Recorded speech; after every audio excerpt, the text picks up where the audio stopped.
নমস্কার। আজ আমরা একটা খুবই পরিচিত প্রায় সবার বাড়িতেই পাওয়া যায় এমন একটা ভেষজ নিয়ে কথা বলবো, তুলসী। হ্যাঁ, তুলসী। আমাদের কাছে একটা লেখা আছে, তুলসী ভেষজ গুণে সমৃদ্ধ এক মহা ঔষধ। তো এই লেখাটার উপর ভিত্তি করেই আজকের আলোচনা। ঠিক। প্রাচীন আয়ুর্বেদ থেকে শুরু করে আমাদের মা ঠাকুমাদের ঘরোয়া টোটকা সবেতেই তো এর ব্যবহার দেখি আমরা। একদম।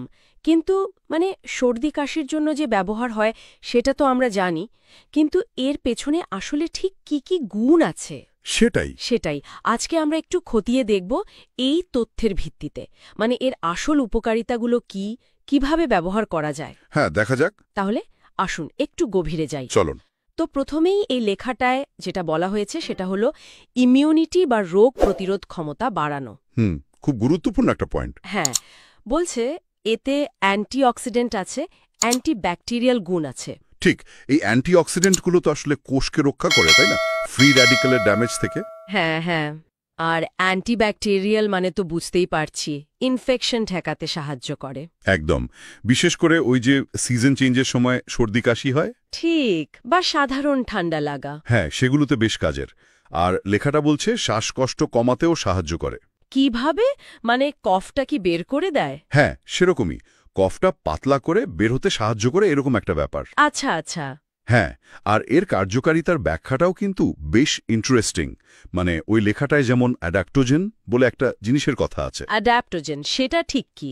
দেখুন, অ্যাডাপ্টোজেন হলো কিছু প্রাকৃতিক উপাদান যেগুলো শরীরকে নানা রকম স্ট্রেসের সাথে মানিয়ে নিতে সাহায্য করে। ও, স্ট্রেস মানসিক চাপ। হ্যাঁ, মানসিক বা ধরুন শারীরিক চাপ, দুটোই।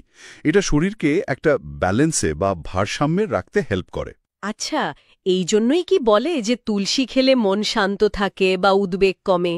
একদম। এই তথ্যেও সেটার উল্লেখ আছে। নিয়মিত ব্যবহারে হয়তো একটা পজিটিভ প্রভাব পড়তে পারে। আর শুধু মন নয়, শরীরের উপরেও এর প্রভাবের কথা বলা হয়েছে। যেমন ধরুন, হার্টের যত্ন। হার্টের কিভাবে? লেখাটা ইঙ্গিত দিচ্ছে যে এটা কোলেস্টেরল আর ব্লাড প্রেশার নিয়ন্ত্রণে রাখতে সাহায্য করতে পারে। ও আচ্ছা, এটা তো খুব ভালো খবর। হ্যাঁ, এমনকি ধরুন ডেঙ্গু বা ম্যালেরিয়ার মতো জ্বর হলে শরীরকে দ্রুত সুস্থ হতেও নাকি সাহায্য করতে পারে। তাই নাকি? হ্যাঁ, তবে মনে রাখতে হবে এটা কিন্তু মূল চিকিৎসার বিকল্প নয়, একটা সহায়ক ভূমিকা নিতে পারে, এই আর কি। আচ্ছা, বুঝেছি। তার এর উপকারিতার লিস্টটা বেশ লম্বা। হ্যাঁ, তা তো বটেই। ইমিউনিটি, স্ট্রেস কমানো, হার্ট, এর বাইরেও তো আরও কিছু সুবিধার কথা লেখা আছে, তাই না? হ্যাঁ, আছে তো। যেমন ধরুন, ডায়াবেটিসের কথা বলা হয়েছে। ডায়াবেটিস কিভাবে সাহায্য করে? বলা হচ্ছে এটা নাকি রক্তে গ্লুকোজের মাত্রা কিছুটা কমাতে সাহায্য করতে পারে। ও, আর হজমের সমস্যা, গ্যাস, অম্বল?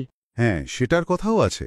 গ্যাস্ট্রিক বা অ্যাসিডিটি কমাতেও নাকি সাহায্য করে। ইন্টারেস্টিং। আর স্কিন বা চুলের সমস্যা, ব্রণ বা চুল পড়া? হ্যাঁ, সেগুলোর উল্লেখও আছে। ঘরোয়া টোটকা হিসেবে তো ব্যবহার হয়ই। তুলসী পাতা বেটে লাগানো বা রস ব্যবহার করা। ঠিক। এই লেখাতেও সেই প্রচলিত ব্যবহারগুলোর কথাই বলা হয়েছে। যেমন ধরুন, চা বানিয়ে খাওয়া। হ্যাঁ, তুলসী চা তো খুব কমন। একদম। বা সকালে খালি পেটে পাতার রস খাওয়া। আচ্ছা। অথবা ত্বকের জন্য পেস্ট বানিয়ে লাগানো, এইগুলোই মূলত সহজ সরল ব্যবহার। হ্যাঁ, তবে এখানে একটা জরুরি বিষয় মনে রাখা দরকার। লেখাটিতেও একটা সতর্কবার্তা দেওয়া আছে। কি সেটা? যে কোনো কিছুই তো অতিরিক্ত ভালো না। তুলসীর ক্ষেত্রেও তাই। বেশি পরিমাণে বা টানা অনেকদিন ধরে ব্যবহার করলে কিছু পার্শ্ব প্রতিক্রিয়া হতে পারে। ও আচ্ছা, যেমন? সেটা বিস্তারিত বলা নেই, তবে একটা ইঙ্গিত দেওয়া আছে।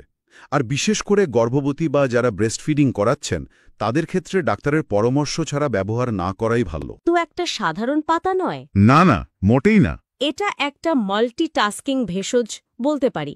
সাধারণ ঠান্ডা লাগা ঠেকানো থেকে শুরু করে স্ট্রেস ম্যানেজমেন্ট, এমনকি হার্ট বা ডায়াবেটিসের ক্ষেত্রেও এর একটা পোটেনশিয়াল রোল থাকতে পারে। ঠিক।